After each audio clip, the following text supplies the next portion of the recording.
Hello everybody, it is Madison Reeves, Valente Realty, Keller Williams in the Black Hills, and I am back for another weekly real estate market update, here to fulfill my promise to give you a more in-depth explanation of the practice and law changes that are coming to the real estate industry August 17th, which is just 2 days from now. I'm recording this on Thursday, August 15th, 2024. If you caught my last video last week, we were talking briefly about the two changes that are coming into real estate market and the real estate industry. And I want to reiterate that this is all 50 states. It is not just South Dakota. It is a nationwide change. So it doesn't matter if you're looking to buy or sell in the Black Hills where I serve. This is going to affect you, where this all came from. So I don't want to go into the real nitty-gritty of the lawsuit. It's not my expertise. I'm not an attorney. But what I can tell you is that a class action lawsuit was filed against NAR, the National Association of Realtors, as well as some major real estate brokerage companies, claiming that there has been commission fixing and price fixing, and that sellers did not know that commissions were negotiable. Now, that is a very brief bird's eye view of what the issue is. There's a lot more that goes into it.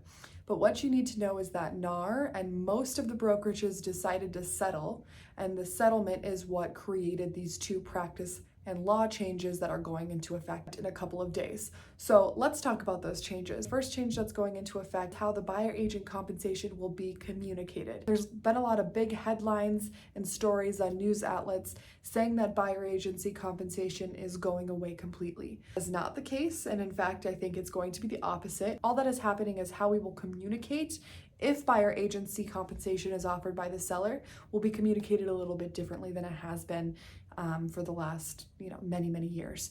So with that being said, if I were to log on to the MLS today or anytime before this change goes into effect, there is a field on the MLS that we are required to fill out stating how much buyer agency compensation will be paid and how much the seller has agreed to pay the buyer agent. Now, this could be 0%. This could be 5%. In our area, the industry average, I would say, is 2.5%. Commissions have always been negotiable. There's no law setting in stone how much commissions have to be, or if there's a limit, whatever that looks like, all negotiable. And that's really where this whole issue stemmed from. After August 17th, that field on the MLS will be completely taken away. So when I log on to the multiple listing service or the MLS after August 17th, we will no longer be able to see on that form if and how much buyer agency compensation will be provided. So what does that mean? Well, what that means is from a buyer agent and a buyer perspective, I'm going to need to do my due diligence before I walk into any house. Because if the seller does not pay the buyer agency compensation and the buyer still wants representation, the buyer will be responsible for paying their agent's fee. Now, that can happen in a variety of reasons. You could negotiate it into the offer, you could negotiate it into the loan, or a buyer could pay for it themselves out of pocket. So it's just going to change how we communicate that a little bit.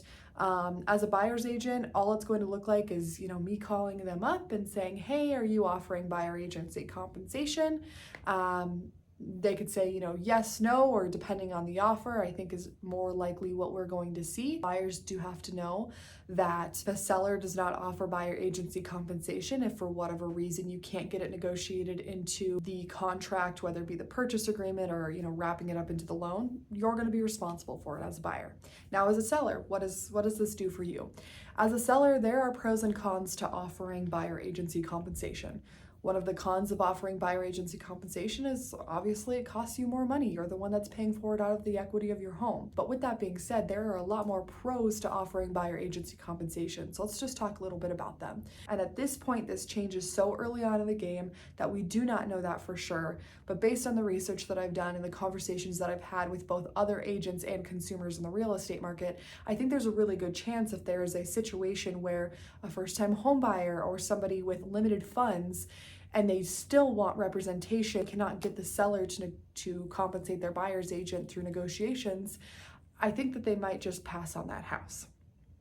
I could be wrong. We'll see what shakes out over the next few months. With that being said, if a seller offers buyer agency compensation, you're going to be appealing to a larger pool of buyers. more buyers that don't have to worry about either negotiating it in or paying for it themselves out of pocket. If you're somebody who owns real estate and you're thinking about maybe selling in the future, or if you're thinking about buying ever in the future, and you will be a seller at some point in your lifetime, I just want you to consider what it's going to look like from the consumer side of things if you have 5 houses in the same neighborhood and 4 of the 5 houses are offering buyer agency compensation and the 5th one is not. There's going to be some advantages and disadvantages to offering buyer agency compensation.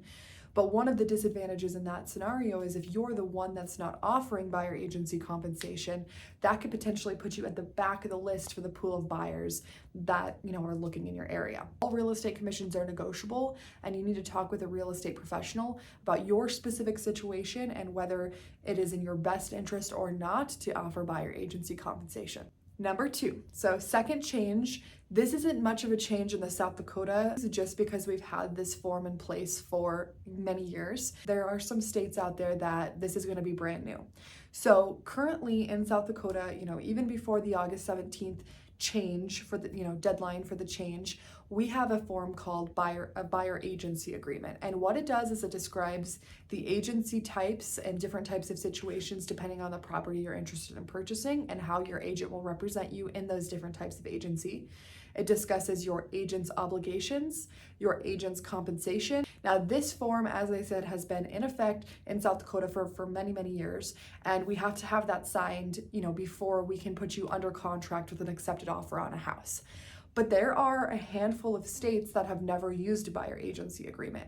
Now, this is important because after August 17th, we will be required to sign a buyer agency agreement with a buyer before we ever show them a single house. So this is going to be different. You can no longer call up, an agent on realtor.com and say, hey, can you show me 123 Main Street? And they just show up and open the door. We're still here to show you every house on the market, but you have to sign that document first. And in states that do not have buyer agency agreements, this is going to be a huge change. At least South Dakota, you're familiar with the agreements. It's maybe going to be signed a little bit, at a little bit of a different time during the process. But for states that don't have buyer agency agreement, this is going to be totally different. You can still attend open houses and view properties through an open house without a buyer agency agreement signed. But the minute that you want to go and see a home through a private tour, that buyer agency agreement will be required to be signed.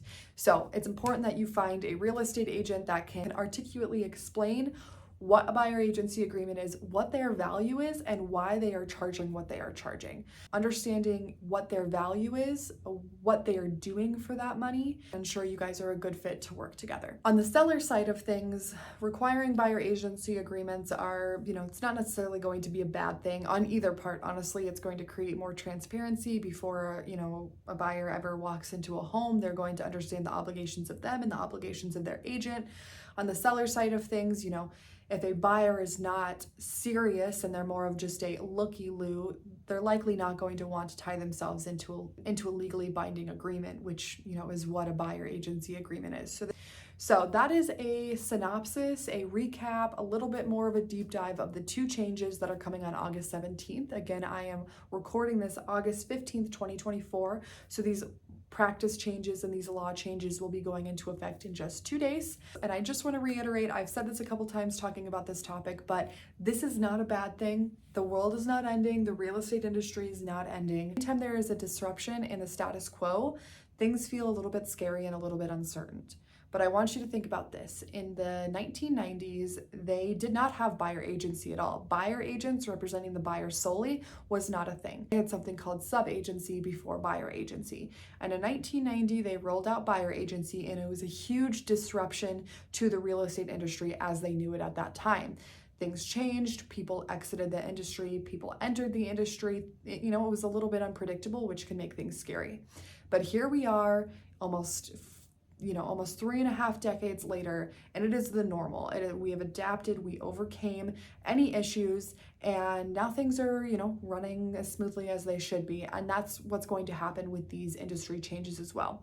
There's going to be a little bit of a disruption over the next few months. There's going to be a change in status quo, but as both real estate agents and consumers get more comfortable and get more understanding of exactly what these changes will bring, the world's going to keep spinning on and we'll be just fine.